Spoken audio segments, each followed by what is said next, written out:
You're listening to the Cyberwire Network, powered by N2K. This episode is brought to you by Shopify. Forget the frustration of picking commerce platforms when you switch your business to Shopify, the global commerce platform that supercharges your selling wherever you sell. With Shopify, you'll harness the same intuitive features, trusted apps, and powerful analytics used by the world's leading brands. Sign up today for your $1 per month trial period at shopify.com/tech, all lowercase. That's shopify.com/tech.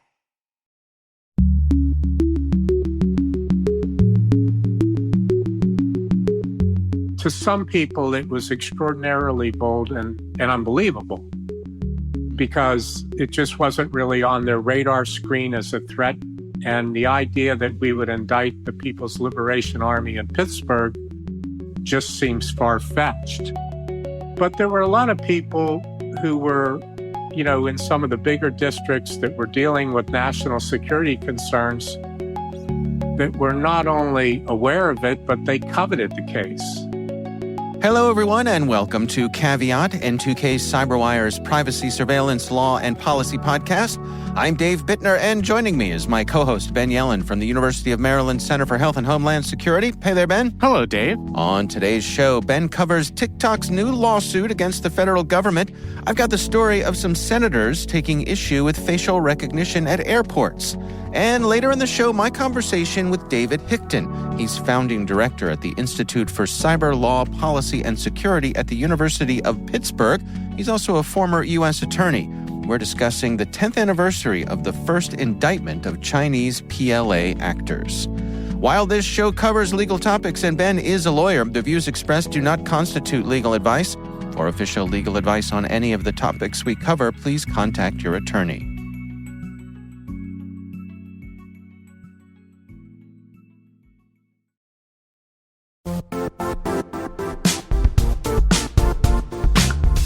The IT world used to be simpler. You only had to secure and manage environments that you controlled. Then came new technologies and new ways to work. Now, employees, apps, and networks are everywhere. This means poor visibility, security gaps, and added risk. That's why Cloudflare created the first-ever connectivity cloud. Visit cloudflare.com to protect your business everywhere you do business. All right, Ben, we got some good stuff to cover this week. You want to kick things off for us here? Sure. So President Biden signed a foreign policy bill into law a couple of weeks ago. The headline items were funding for Israel, funding for Ukraine in its battle against Russia, some funding for Taiwan in its effort to step up its defenses against China. And then there was this provision that essentially bans TikTok in the United States. This originally was a bipartisan idea from members of both the House Democratic and House Republican caucus and conference, respectively. They couldn't get this bill passed as a standalone measure, so glom it onto the must-pass thing, and both the House and Senate voted for it and sent it along to President Biden. The way the law is structured is that it compels TikTok and its parent company ByteDance to divest from its Chinese ownership within pretty much a year. It goes up to, incidentally, January 19th, 2025, the day before the next presidential inauguration. And then the president can extend that deadline by 90 days with some written explanation. But if they do not divest from Chinese ownership within that time, then TikTok is banned in the United States. It cannot be sold or downloaded from app stores. It's out. Predictably, TikTok has sued the federal government seeking an enjoinment of this law and an injunction against the Justice Department from enforcing the law. I read through their complaint, and frankly, it's pretty compelling. I do not want to come off as pro-TikTok here. I'm not a huge participant in TikTok. Won't say if I've ever used it, but it's not one of my go-to social media sites, and I think it actually does do a lot of harm. But basically, there are a few good legal arguments that TikTok has. The biggest one is that this is a major violation of First Amendment rights of both TikTok itself and of its subscribers. So for TikTok itself, it's saying that it has its own free speech interests here. It expresses a viewpoint as a company.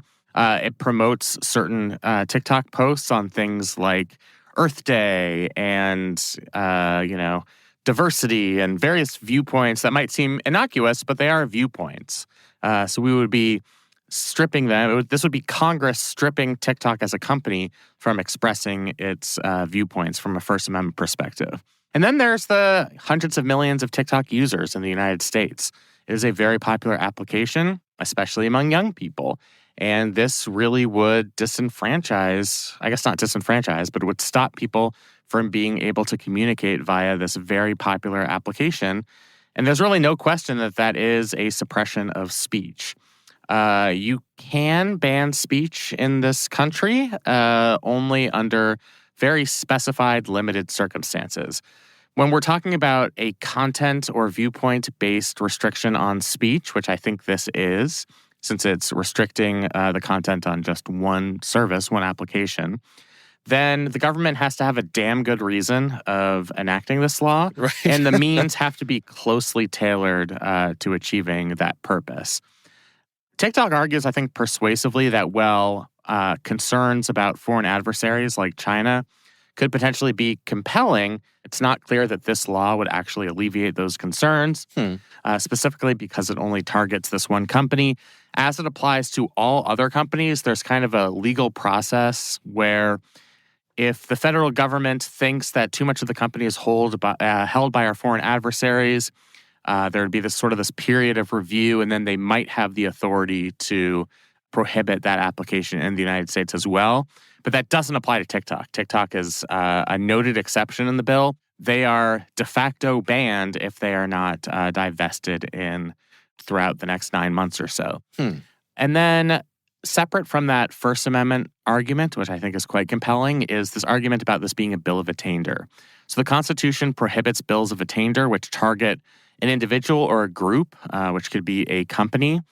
Basically, the legal test for a bill of attainder is there has to be some specified punishment for the individual company that's not a punishment levied against an entire industry or a much broader population. And the fact that TikTok and ByteDance are both named in this legislation, I think leads me to believe that this could run into major bill of attainder problems. The issue for both the First Amendment arguments and the bill of attainder arguments from the government's perspective is that Congress didn't really do its homework. In order to protect yourself from these lawsuits, you have to include a bunch of legislative findings. The findings help persuade the court that the purpose that you've elucidated for the law is actually backed up by something. It's backed up by the facts, some facts that are beyond dispute. And Congress didn't really do that. Everything in the statute itself is very conditional. It's like, the Chinese government could have a malign influence on young people. The Chinese government could be using our devices to spy on us. There's nothing in the form of the type of affirmative proof that would make this compelling regulation on First Amendment protected interests. I think Congress was a little hasty about this because they included it in this broader supplemental foreign funding bill. They didn't go through the kind of rigorous legislative process where they would have written down all of their legislative findings. And really, the members who spoke in favor of this bill didn't do the piece of legislation any favors in court because TikTok cited a bunch of legislators giving conflicting rationales for why this bill should be signed into law, including one by a Democratic lawmaker who said, well, this is going to protect against misinformation and disinformation. Sounds great, but from a legal perspective, that means that this is a content-based restriction, and that makes it much more difficult for a court to uphold this ban, this potential regulation. So another last interesting element to this before I finally shut up. I know I've been talking for a long time. It was written into the law that the D.C. Circuit Court of Appeals has original jurisdiction over this case. Normally, a case like this would have to go to the federal district court in Washington, D.C., but I think in anticipation of this litigation, Congress wrote in the law that the D.C. Circuit Court of Appeals has original jurisdiction to be the finder of law, finder of facts as this case progresses, and therefore it would only be appealable to the United States Supreme Court. So it's D.C. Circuit or bust. I suspect we'll get a panel of judges on the D.C. Circuit. There might end up being a preliminary injunction against this law coming into place, although it's possible that we don't see that immediately because the actual ban on TikTok would not be instituted until next January. But that's where we are. I think it's a compelling lawsuit. I think TikTok put forward some arguments that aren't very strong, but I think their core First Amendment and Bill of Attainder arguments are quite strong. Do you suppose that senators could come back at this and give it another shot? Do the homework and come back with a stronger, more bulletproof bill? Yes, I do. It would only come after this particular piece of legislation was thrown out in court. Mm-hmm. I think it would require an injunction against this legislation, and then maybe the House and Senate could go back into the drawing board, have more compelling legislative findings, and make a law that was less obviously a Bill of Attainder or a First Amendment violation by making it kind of a broader data privacy bill that set industry-wide standards on divestment from foreign adversaries instead of just targeting this one individual company. I think that would put it on much firmer constitutional ground. And they very well might do that. It could still be ostensibly targeted at TikTok and ByteDance, but you could do so in a way that would make it easier for the courts to uphold this regulation. Right. And they might be willing to do it if it's backed up by significant factual findings that might allow the court to say that the government does have a compelling interest here. Can you come at it like, I don't know, I don't want to say through the back door, but like, suppose they came up with legislation that said, all social media companies have these rules, and these apply to social media companies that have more than X percent of foreign ownership, right? So that sort of by default, all of the U.S. social media companies are fine, right? Except for one. Like, would a court poo-poo that because it's obvious what you're going after here? It's kind of hard to tell. So Congress has never succeeded in being able to defund Planned Parenthood, but that's been the central legal question at their efforts there. The legislation itself that Congress has put forward in the past to defund Planned Parenthood has said no federal funding shall be available to an abortion provider that has performs X number of abortions in X number of states. It's written in such a way that only Planned Parenthood would qualify. I see. But it hasn't been tested in court because they haven't actually been able to pass it. That's the closest analog to me here. Okay. Is something that's obviously intended for one company or one entity, but it is written in a way that's legislatively neutral. I kind of go 50-50 on whether that would be acceptable. It just depends on the draw of the judges you get and how compelling it is that you really are looking not just to punish one company, but to protect the United States against incursions from foreign adversaries. I mean, I think that's the ultimate issue here is you have to do your homework, put together the factual findings that say, this is the concrete harm that will result from a company that has 50% plus investment from foreign adversaries. Here are the actual concrete harms. And until you have that, I think the law is both kind of over-inclusive and under-inclusive. So it really, I guess it's easier for it to be reactive than proactive? You mean the law itself? Yeah, in other words, it's easier to say these are the things that have happened, and so we need to fix this, rather than to say these are the things we're afraid might happen. Totally. I mean, even for establishing standing in a case, it's always more compelling to show an actual injury. Right. But in passing a type of law like this, it's far more compelling to a court. If you're going to restrict the content and viewpoints contained in First Amendment protected speech, you have to have a really good reason to do it. So the more compelling the reason, the more based it is on facts that are already in evidence, on documented instances of these actual harms instead of something that's unduly speculative, the better it's going to do in court. Now, sometimes you can say this is going to happen in the future because we have this evidence of what's happened in the past. Mm-hmm. That can be compelling as well if you can convince the court that that injury is certainly impending. But, the vaguer you get with your description of the harms and saying things like, this might allow the Chinese government to spy on U.S. citizens instead of here are the documented cases in which it's already happened, or here's exactly how it's going to happen in the future, the less likely the government is going to do in winning the case. Can you think of any examples from the past of concerns or things being clamped down on with foreign influence here in the U.S.? I mean, I can think of back in the 80s when, Japan was really at the height of their economic powers. Yeah, we were all terrified of Japan back then. I guess Right, you were. well, I wasn't very conscious at the time. But they were buying up real estate, office space and real estate, and they were buying up Hollywood media companies and all that sort of thing. So there was concern of the possibility for undue influence. Do we have any historic precedents that you can think of where, as a nation, we actually took action? Yeah, I mean, we have laws in place that allow us to take action against foreign adversaries if they are buying too much of our stuff in a given industry. Okay. And that's actually what President Trump tried to use. He tried to use one of those statutes in his effort to ban TikTok. Basically, you can directly, if you can support with factual findings that because a Chinese or Japanese company has invested in these American industries that it presents some type of national security harm, then the federal government can stop the sale of property to that company or stop the sale of whatever to that foreign-owned company. That has happened in the past. The reason the Trump administration did not succeed in court when they tried to institute a TikTok ban using these sort of foreign policy statutes as their authority is that they, too, did not offer compelling evidence that this type of malign foreign influence was actually happening.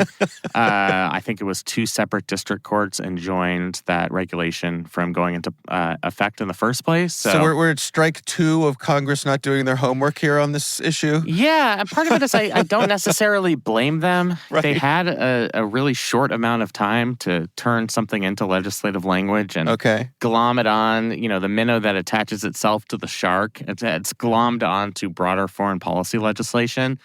And maybe it was better for them just to pass something and see how it fares in court. And also, there's no guarantee that if you go through the full legislative process, you're still going to end up with a product that can pass both the House and the Senate.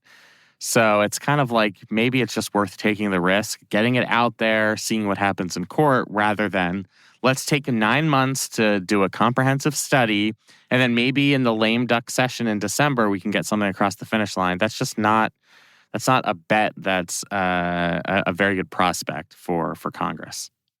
So how do you suppose this is going to play out from here?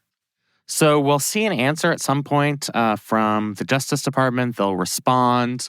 There will probably be preliminary motions, but sometime in the relatively near future, because of the time constraints in this bill, I think we'll have oral arguments in front of the D.C. Circuit. D.C. Circuit is kind of more of and I don't even really know how politics plays neatly into this, but it is a little bit more of a liberal-leaning circuit. So for whatever that's worth, if I had to guess, I think we're going to get an injunction against this law, at least temporarily, especially given the lack of documentary evidence that Congress included as to the actual harms here. That's just my guess. Don't bet any money because of me. I don't think this is up on FanDuel yet, so we'll play it by ear. How far do you think it'll go? I mean, could this go before the Supreme Court, or will it likely peter out before then? I think it definitely could. Really? I think it definitely could. Unlike a lot of other cases we cover on this podcast, we have this very well-defined time limit here. Certainly TikTok would suffer irreparable harm if they were not able to properly divest. And they claim it's impossible from a practical legal perspective for them to completely separate themselves from the Chinese investors. I don't know how much faith I put in that argument, but that's at least what they're pleading here, that this is, for all intents and purposes, a ban. even though they're technically being given the opportunity to separate themselves from this Chinese company. Right. So yes, I do think we could see this happening in the near future. The other thing I forgot to mention is that TikTok went through a significantly lengthy process going on since 2019, where they were working with federal agencies to help solve this concern that the federal government has about Chinese influence. And they came up with this so-called Texas plan, where the data would be secured in a Texas facility and monitored by a third party, which would be Oracle. And part of what TikTok is saying here is, hey, we worked in good faith to come up with this agreement. You guys are just ignoring it and passed a new law that unduly punishes us. So that might hurt the federal government because TikTok could say there were less restrictive means to achieve the goals of this legislation. You could have worked with us seeing through that process. And instead of doing that, you just passed this rather draconian law. Yeah, I mean, I put on my cybersecurity hat and say I've seen plenty of reporting that despite what on their face are, as you say, good faith efforts, that there's been compelling evidence that a lot of that information is still flowing behind the scenes to China. Totally. It totally is. And I think that's why the federal government is taking the action that they're taking here is, however good faith the process is, there are still significant concerns. And given the opportunity to clamp down and try and force the separation from Chinese entities, they jumped at that opportunity. Yeah. What an interesting thing. I mean, if we imagine the worst case scenario that the Chinese government is using TikTok as for influence operations. Right. Or spying, yeah. Yeah. It's kind of using our First Amendment against us, right? Yeah. Because we couldn't do the same to them, right? They would just shut it down and that'd be it. It's not just China. I mean, most even Western democracies don't have the same type of robust free speech protections that we have. Right. There are certain categories of speech in the United Kingdom and Germany that can just be shut down entirely by the government. That's the trade-off we have. You take the freedom. You also have to accept the possibility that other countries will take advantage of our First Amendment laws and try to wield influence against us. I think for somebody like me who believes strongly in the First Amendment, that's a trade-off I'm willing to accept, but your mileage may vary on that one. Okay. All right. Well, interesting one that we'll be following for sure. We will have a link to that in the show notes here, some reporting from the Washington Post about that story. My story this week comes from, we've got a couple of sources here, the New York Times and The Hill, both reporting on a bunch of senators, bipartisan group of senators who, before the passage of the FAA Authorization Act, or FAA reauthorization legislation? Is that how we... Reauthorization Act, yeah. There were a handful of senators who were upset with the use of facial recognition at airports.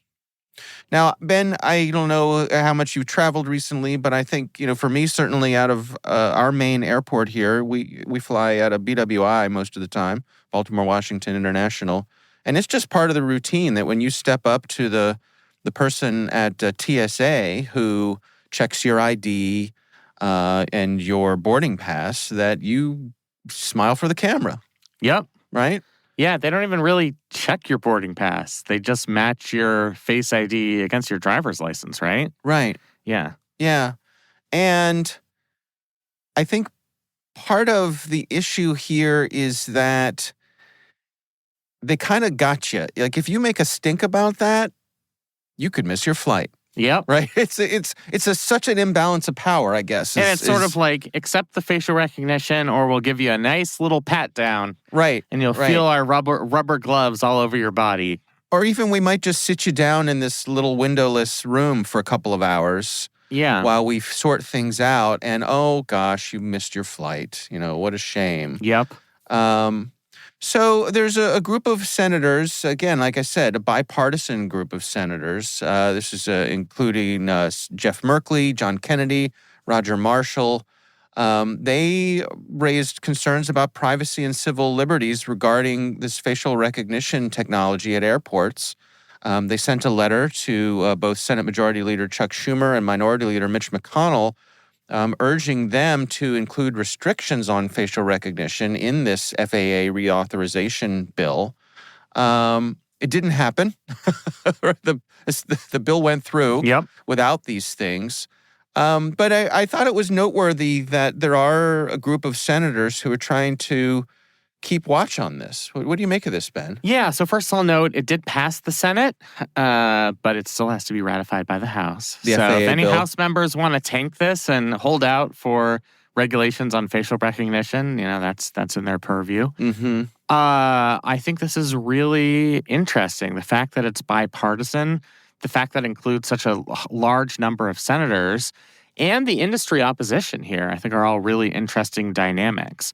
The U.S. Travel Association jumped in and said that this would be extremely burdensome. I think what they're primarily concerned about is efficiency. If you cut down on the use of this facial recognition technology, if it's even regulated, even if we say something like, what we're doing now is okay, but we can't develop additional tools over the next few years making use of facial recognition software, that could increase lines at airports. It might require the TSA to hire more agents. It's going to end up hurting the travel industry. So this it's probably justified as a safety measure, but it's also improved the efficiency of air travel. It probably cuts down on the time we spend in security lines. So I do think it's notable, though, that you have some of the most liberal and conservative senators saying, at the very least, we need to look into this, see how this is being used, see if this data is being improperly sold to data brokers, see what other use is being made of the images captured through facial recognition. I think it's encouraging to see that there are some senators who just want to put up a stop sign and say, let's figure out what's going on here. Yeah. I wonder, too, what is the appetite these days for airport security, and I include the facial recognition scanning with that. My experience in traveling lately is that there is some inconsistency, and I know a lot of this is controlled at the state and airport level rather than the federal level. Like sometimes they'll just decide this line doesn't have to take off their shoes. Right. Yeah. Right. Exactly. Some places you have to take out your laptops. Some places you have to keep your laptops in the bags. And I guess part of it, what's frustrating as a traveler is that they're not really nice about it. No, they're right? not. Like, so you come from one airport where they're like, no, keep your shoes on, keep your laptop in, and then you get to the next place and they're giving you the business because the rules are different here and you didn't know that. So yeah, I once had a device that was kind of part laptop, part tablet. This was several years ago. Okay. And so I took the rules literally that you didn't have to take out your tablet. So I didn't take out that device. And I got quite a talking to from the TSA agents in Houston. They were not super thrilled with my decision there. Right. Yeah, I think, we're 23 years post 9/11, where at the time it felt really worth it to us to institute these security measures. They made us feel safer. The pre-9/11 airline security was not great. It was managed by private... They did not check your ID. They never checked your ID. Their level of checking through both metal detectors and like bag and carry-on bag scanners was... I have memories of this, was kind of minimal at best. Like, we would just go pick people up at the airport and we'd go through the same line as the travelers. Right. And just, put our backpacks right on the conveyor belt and walk in. Yeah. They professionalized the TSA. Has it helped prevent other terror attacks since 9/11? It's hard to say. I tend to think at least some of it certainly has. We've gone 23 years without a terrorist attack through aviation, and certainly I think TSA security has played a role in that, as have things like enforced cockpit doors on airplanes. Yeah. It's definitely a harder target than it used to be. It is a much harder target than it used to be. So mission accomplished in that respect. Right. But some of it does feel so arbitrary.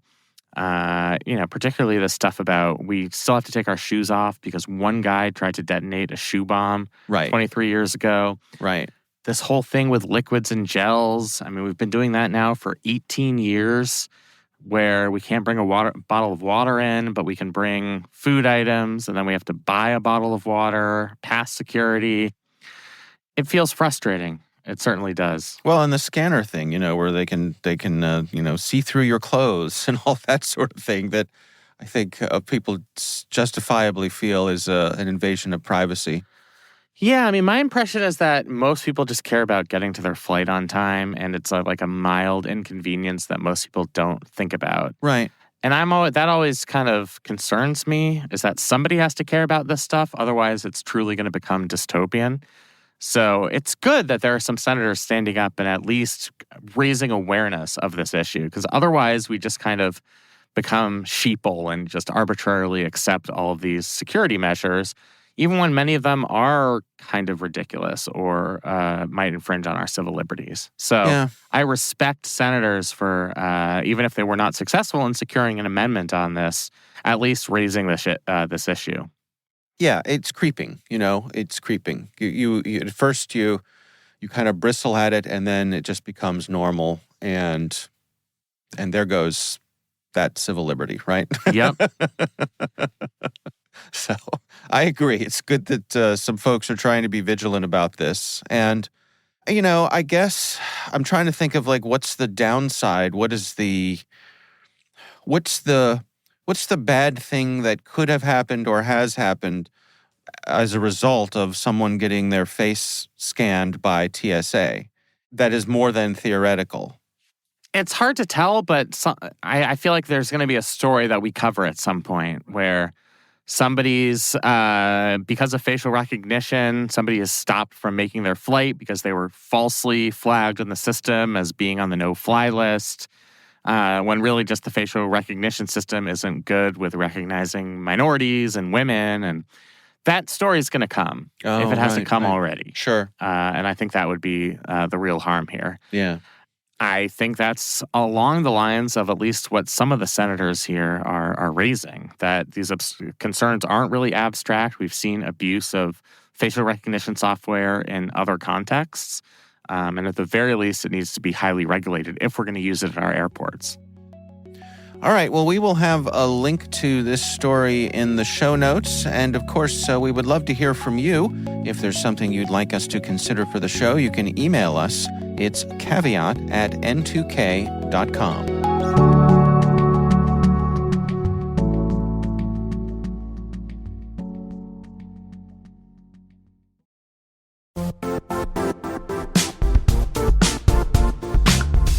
Don't struggle to align your organization's cybersecurity with business risk. Get the only solution that goes beyond reacting to threats with vulnerability and risk monitoring. You need the next evolution of MDR, and only Critical Start delivers it. Critical Start doesn't just monitor and respond to threats. They put you in control by detecting suspicious activities, quickly responding to contain threats, and identifying your most critical assets and protecting them against vulnerabilities and exposures. With continuous visibility, expert guidance, and measurable risk reduction, Critical Start has redefined what it means to manage cyber risk. Demonstrate provable security maturity to your leadership while positioning your program to achieve the greatest risk reduction per dollar spent. Stop fearing risk and start managing it with Critical Start. Visit criticalstart.com and request a demo today. That's criticalstart.com.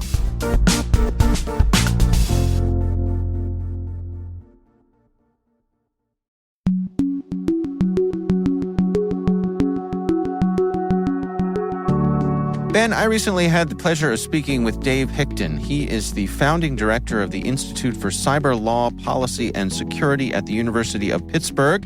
He is also a former U.S. attorney, and he really led the charge when it came to going after, Chinese threat actors when it came to online activity. Really fascinating conversation. Here's my talk with Dave Hickton. So today we are taking a look back as we're just about at the 10-year anniversary of a significant event in cybersecurity. Can you take us back and give us an idea of what things were like for you in the position you were in, and then also your colleagues at the FBI? Certainly. So I was sworn in August 2010, and I was very serious about discharging the primary responsibility in my hands, which was to allocate the resources, which were the people and the dollars in my office, to deal with the greatest threats to the district. So I did a survey directly with many of the stakeholders in the district by going out and meeting with people and asking them what concerned them. And one of the most pivotal moments in that survey was a breakfast meeting with United Steelworkers President Leo Gerard and then U.S. Steel President John Surma, where they described to me the problem of hacking of intellectual property of our basic industries, especially our steel industry in Pittsburgh, also our aluminum industry, and they talked about the tire industry up in Ohio. And they told me the consequences of this hacking. And they asked me to make it a priority to investigate this hacking and, if possible, bring cases charging those who were stealing the technology. And what was your understanding of cybersecurity at the time and the various players? Was this something that in your position you were already familiar with? I was basically a little bit familiar with because I was not a career DOJ civil servant. I had worked in private industry and I had represented a lot of clients on a national basis. And it was becoming clear that the ubiquitous nature of the internet, we were now going away from our day calendars. We were placing all of our records on the internet at that time. We're creating an exposure risk. You could establish attribution and someone could say, well, there's countervailing reasons why we don't want to bring that case. You know, that's a person that we may be cooperating with, or there's reasons with, you know, in the State Department or other components of the government. Or you could get ready to bring it and there could be an agreement reached that would avert the announcement of the case. So that's one of the reasons that a lot of U.S. attorneys didn't want to do this. But I thought it was hugely important to do. I also felt that it could never be done from Washington. That even though U.S. attorneys come and go, there's just a basic trust deficit between the corporate community and Main justice that can never be resolved fully. So that the cases really have to be driven by local U.S. attorney's office. So I was then, I became, and I remain a missionary for the position that everything is local in this area. This is, when you're talking about nation-state hacking and intellectual property theft, this is an assault on our sovereignty by a foreign power. I recognize that, but the threat comes through the private portal of companies who must be convinced that they will not be re-victimized if we bring the case. And that was a huge piece of my work. 10 years ago, when the indictments came down on these Chinese PLA actors, among your peers, among the folks in D.C., how bold a move was this considered at the time? Well, I don't want to exaggerate. To some people, it was extraordinarily bold and unbelievable because it just wasn't really on their radar screen as a threat. And the idea that we would indict the People's Liberation Army in Pittsburgh just seems far-fetched. But there were a lot of people who were, you know, in some of the bigger districts that were dealing with national security concerns that were not only aware of it, but they coveted the case. And, you know, I spent, as part of the great humorous tradition of the DOJ, that you spend more time doing intramural competing sometimes than you do competing with the adversary. And, you know, districts like Eastern District of Virginia, which sits where the FISA court is, they wanted the case. They made a play for the case. The Southern District of New York, which is, you know, a storied district in DOJ 5, 6 times bigger than my office. They made a play for the case. They tried to get the case, and there were others. So it was kind of different depending on where you sat at the DOJ. But the thing is that we kept it really quiet. Even within my office, it was kept very quiet. There were very few people who knew we were working on this case, and we kept the victims separate until 3 days before the case. We worked very hard because I knew that if the case was talked about before it was ready to go, it was just too irresistible if it was, in the chatterbox lane, and I just wouldn't let that happen. So I think there were 5 people in my office who knew about it. We talked on secure phones whenever we were talking business about it. Went in the skiff to do a lot of our work. And then, 3 days before we announced on a Monday, that Friday, we had a meeting at the FBI and we introduced the victims in the case to each other, which was a fairly pivotal moment. That could have gone either way or sideways. But it ended up being a galvanizing force because I was afraid that one or the others of them would back out. I mean, it was very courageous for these companies to do this. It wasn't up to them, really, but we went to great lengths, and I was primarily responsible for this, to build credibility with them and make them understand how important this was. And we understood that they were potentially financially at risk, their commercial interests were at risk, their people were at risk. And we went to great lengths to tell them what steps we were going to take to ameliorate that risk. And it would not be an exaggeration that I spent 1,000 hours meeting with CEOs and boards and chief information officers and general counsels and business people at the various victims separately. And at that time, that meant all my meetings were 6X and you can assume that there were others that were possible participants in the case, so more than 6X.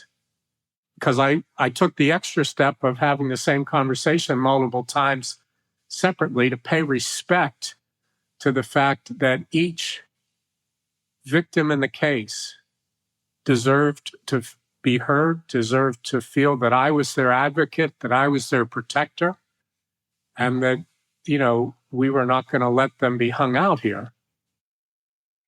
When you look back on it, what are your thoughts now? You're 10 years removed from it, and you see the effect that it's had going forward. What are your feelings there? Well, I'm very proud of it, and I think no matter what I do the rest of my life, if I somehow accidentally stumble to win the British Open golf tournament, that will be the second thing that they say about me. The first thing will always be, there was only one signature on this indictment, and it was mine. And I feel it is the most important thing we did. We did a lot of important things. I know that I have had to defend, and I still hear and I respect the point of view, the people who say, well, when are you going to bring the guys to Pittsburgh and have the trial? But something far more important happened that I didn't even imagine could happen. And that was President Xi came to the Rose Garden in September of 2015, 11 months later, or not, well, I guess, how many months later? 16 months later. And they, with specific reference to our case in Pittsburgh, announced an agreement to deal with the intellectual property theft problem. And as we had when we announced the case, they made a distinction between regular spying, which always goes on. It's gone on pre-digitally, and we should probably embrace the idea that we have an intelligence network because it's a stabilizing force in the world. If we don't have surprise, the world is a safer place. But doing intelligence for intelligence purposes is different than doing cyber infiltration for commercial purposes. And that was the key point we made in this case. I also feel the case was important because President Obama's order in 2011, where he staked out the protection of our intellectual property as a national asset to be protected, that this case vindicated that direction of the president. So to that extent, I felt like I was a one-star general on the battlefield who had achieved the goal that the five-star had announced. And I felt that it was extremely important that we tell the story with the indictment. That's why the indictment was 50 pages long. It reads like a novel. And it had exhibits at the back of it, including pictures of the perpetrators and a schedule to reflect that they did their work as a business. It was really an identified unit of the PLA that sat at an identified address in Shanghai. They had business cards, and their work followed the normal workday, 9 to 12 with a recess at lunch, and then 1:30 to 5, just like anyone else doing another job. And we therefore identified the China signature, which was a volume hacker of our material with a dedicated unit of their army. And the agreement between President Obama and President Xi was a good agreement. And it provided that the Attorney General and the Secretary of Homeland Security would have biannual meetings, one in Washington, one in Beijing with their counterparts. And in the main, most commentators believe that for a period of time, this basically held. And Unit 61398, who we indicted, was Advanced Persistent Threat Group 1, the top cyber adversary of the United States. You know, as you've acknowledged, there were a lot of folks involved in this, and you worked with some really top-notch folks along the way. I've personally had the pleasure of meeting and interviewing Keith Malarski, an outstanding person who was with the FBI. Your story really, in my mind, reinforces this notion that one person can make a difference. Your ability to take this risk, your perseverance, really blazed a trail that folks are continuing down today. Well, that's very kind. I certainly didn't do it myself. I had 3 really key people around me at the U.S. Attorney's Office. There's nobody better than Keith, and Chris Geary was involved, and Mike Chrisman. There were 3 key people at the FBI. Mike Rodriguez was the SAC at the time, and we had great support from those that followed him. Doug Perdue and the late Scott Smith came into town just in time to announce it. He had come from the Human Resource Department, and then he left Pittsburgh to go head FBI Cyber. I'm very proud of the fact that several of my former assistants received the Attorney General's Award for their work in cyber. That was a group that didn't even exist when I got there. And, I think that one of the key ingredients of leadership is, the campfire's just a little bit better when you left than it was when you arrived.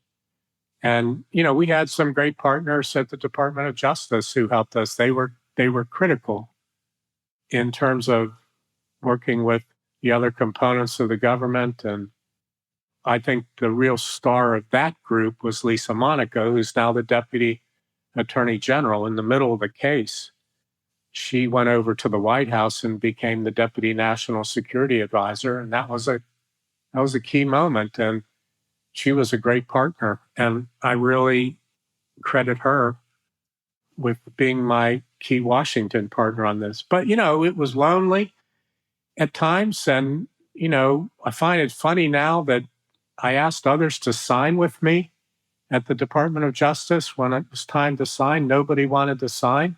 So I signed it really large, like John Hancock signed the Declaration of Independence, just in case.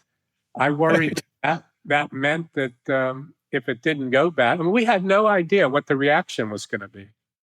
We had no idea. There was no precedent for what the reaction would be. China could have called our debt. China could have seized our companies. They could have imprisoned Americans. They could have declared a trade war or worse. We did not know what their reaction was going to be. We now know that President Xi came to the Rose Garden and said he wouldn't do it anymore. I mean, I never imagined that would happen, and that is a far better result than if we had gotten guilty pleas from the 5 defendants and we put them in prison and gave them housing and 3 square meals a day. So I didn't imagine that.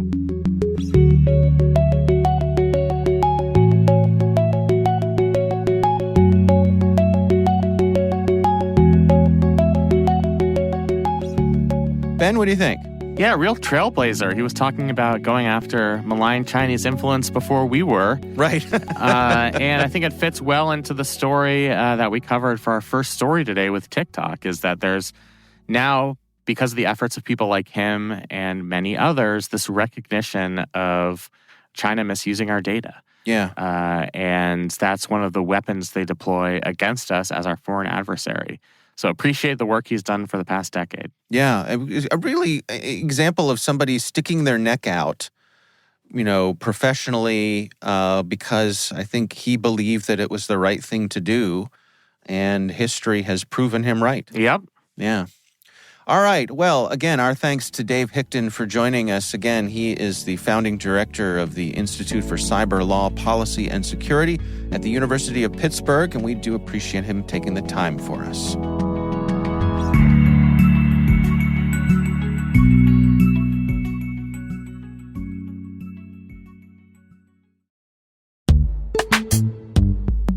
And now a word from our sponsor, Netskope. Netskope is a worldwide leader in SASE and Zero Trust. Its unified platform, Netskope One, provides optimized access and Zero Trust security for people, devices, and data anywhere they go, helping customers reduce risk, accelerate performance, and get unrivaled visibility into any cloud, web, and private application activity. To learn more about how Netskope helps customers be ready for anything on their SASE journey, visit netskope.com.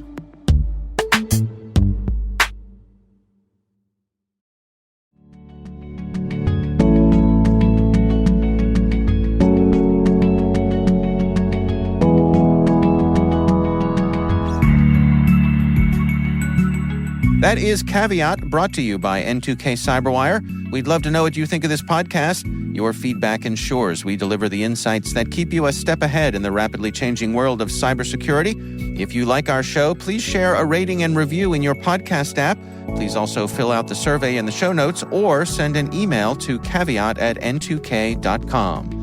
We're privileged that N2K Cyberwire is part of the daily routine of the most influential leaders and operators in the public and private sector, from the Fortune 500 to many of the world's preeminent intelligence and law enforcement agencies. N2K makes it easy for companies to optimize your biggest investment, your people. We make you smarter about your teams while making your teams smarter. Learn how at n2k.com. This episode is produced by Liz Stokes. Our executive producer is Jennifer Iben. The show is mixed by Trey Hester. Our executive editor is Brandon Karpf. Peter Kilpie is our publisher. I'm Dave Bittner. And I'm Ben Yellen. Thanks for listening.